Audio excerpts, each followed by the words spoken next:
do you have any sort of midterm to long-term view on where we're going? Or if you don't, that's fine. Yeah. Well, we're going in many directions at once. You know, and the question is the fundamental trajectory downhill or uphill? And I would say that depends on you. Western society in particular. What's that? Western society. Yes, yeah. Yes. No, and more globally. I mean, I worked on the UN Secretary General's report on sustainable development for about 2 years and read a very large number of texts on environmental problems and opportunities and economic development. And what happened to me was that I got way more optimistic than I was before I started reading those books. I mean, so many things have happened in the last 40 years that are so good, you just can't believe it. I mean, we've lifted more people out of abject poverty in the last 15 years than in the entire course of human history in terms of sheer numbers of people. You know, and starvation, except for political reasons, is now pretty much absent across the world. There hasn't been any wars in the Western Hemisphere for about a decade. That's really something, you know, and no major wars plague us at the moment. That's quite something, given that there are 7 billion of us, and there's only going to be 9 billion, by all appearances. It's going to peak out at about 9 billion, and my suspicions are in 100 years, one of the biggest problems we'll face is that there's just not enough people. And you never hear that, but I really do believe it's likely to be the case. And we can certainly carry 9 billion people without doing the planet undue environmental damage. And people who claim otherwise, I think, well, I think a lot of things about that. But one of the things I don't think is that that's an accurate viewpoint. I mean, we're doing far better than we were 40 years ago feeding people, and we can certainly pack in another 2 billion. It turns out that if you want to control population, though I wouldn't really recommend that as an occupation, all you have to do is educate women, and that's the end of that problem. Then you also have educated women, and we know that's very annoying, but it seems to be, it seems to be working out. It's a great predictor of general economic development. It's actually, I think, the best predictor of a society's future economic development is the attitude that they hold towards the education of women. And luckily, it's in the positive direction, and so that's very cool. And then it certainly seems to be the case that the fastest way out of a given environmental conundrum is to make absolutely poor people richer as fast as you possibly can, because then they do things like, well, they don't burn wood anymore. Maybe they burn coal, and I know coal is evil, but it's not as evil as wood. And I don't know if you know this, but 1.6 million children die every year because of the indoor pollution that wood burning causes. It's like if the nuclear industry had a record like that, that would be all over the newspapers, but they're just third world children after all. So, you know, the planet has too many people on it anyways. And so there's all sorts of things I see that are so radically positive that it beggars description. I mean, India and China alone have greened an area because of agricultural transformation the size of the Amazon, and partly as a consequence of increased carbon dioxide levels, an semi-arid area, it's either the size of the Amazon or Alaska, I don't remember which, has greened in the last 15 years.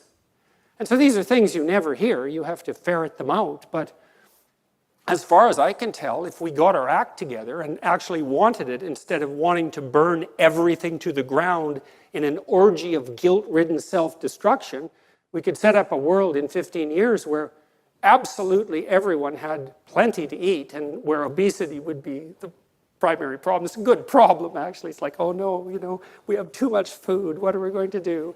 That's a good problem. And where everyone was educated, because the cost of education is falling precipitously. And we could do that in a way that was actually beneficial to the environment, whatever that is. So I would say fundamentally I'm optimistic. But if we want hell, we could certainly have that. And you might say, well, you don't want hell. It's like, yeah, really, eh? You might want to ask yourself that question real seriously, because there's a part of you that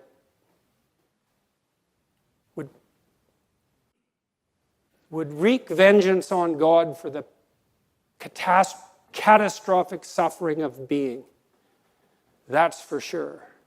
And that's Cain, right? So, no, I'm optimistic, because I also don't believe that our fundamental motivations are that of a corrupt will.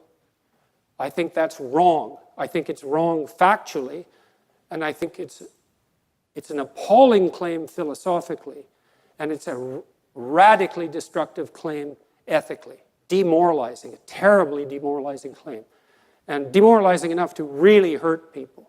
And I've seen many, many people, maybe thousands of people, maybe tens of thousands of people, hurt by that claim, hurt to the deep recesses of their soul. But I would say, like, it depends. It depends on what you choose to do. Really, depends on what you choose to do. You know, I read once, I think this was in a Solzhenitsyn novel, although it might not have been. And it's certainly not his idea. It's an idea from one of the church fathers, that God is a circle whose center is everywhere and whose circumference is nowhere. Nice mathematical model of God. I like it a lot. But there's something about it that's really true. You know, we interact with one another as if there's a spark of the divine within us. And you say, well, no, we don't. It's like, well, if you don't, then no one likes you. So, you know, that'll be its own punishment, because we certainly do interact with the people we value when we're acting in a manner that we regard as appropriate, as if there is something about them that's of transcendent and in some sense eternal value. And you might say, well, you don't believe that. It's like, well, do you believe in natural rights?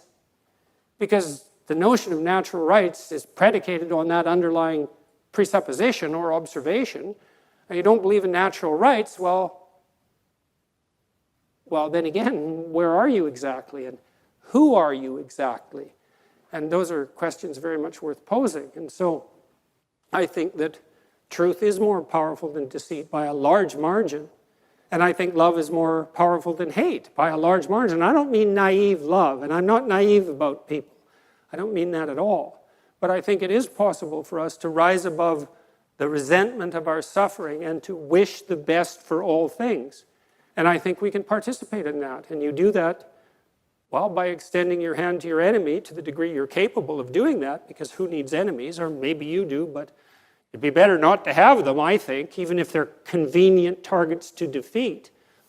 And then truth, well, that's the handmaiden of love. And that's something everyone can practice at every moment if they desire that. And that's an adventure.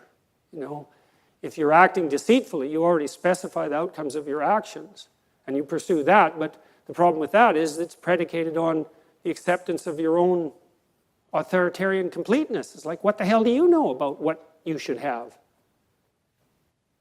And so what do you do instead? You just do your best to not lie and see what happens. And what happens are wonderful things, although perhaps not at the beginning, when there's a lot of mess to claw through. So sorry for the lengthy answer, but it was a complicated question.